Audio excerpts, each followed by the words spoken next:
રાજકોટ શહેરની અંદર એ division police station વિસ્તારની અંદર આવેલ અબતક પ્રેસની ઓફિસની અંદર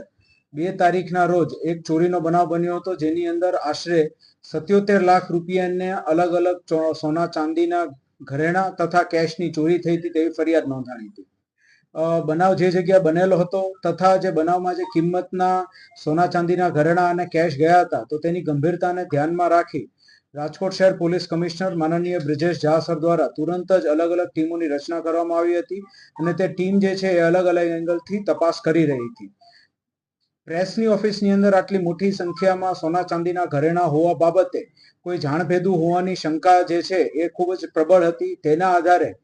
જે જાણભેદુ કોણ હોઈ શકે છે તો તેના વિશે એક ટીમ વર્ક કરી રહી હતી અને તે ઉપરાંત જે છે જે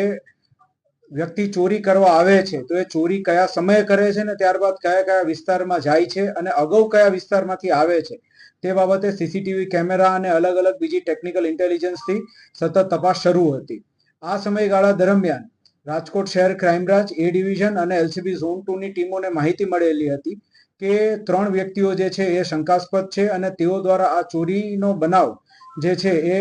ચોરીની ઘટનાને અંજામ આપવામાં આવેલ હોઈ શકે છે. તેને ધ્યાનમાં રાખી તુરંત જ તે ટીમ્સ ત્યાં પહોંચી હતી અને 3 આરોપી જે છે તેઓને રાઉન્ડ અપ કર્યા હતા,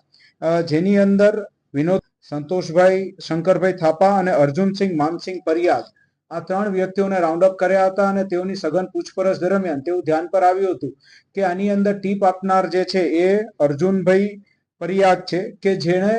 જે ત્યાં અબતક પ્રેસની ઓફિસે રસોઈયા તરીકે કામ કરતો હતો આશરે 1 વર્ષથી, અને તેણે ટીપ આપેલી હતી કે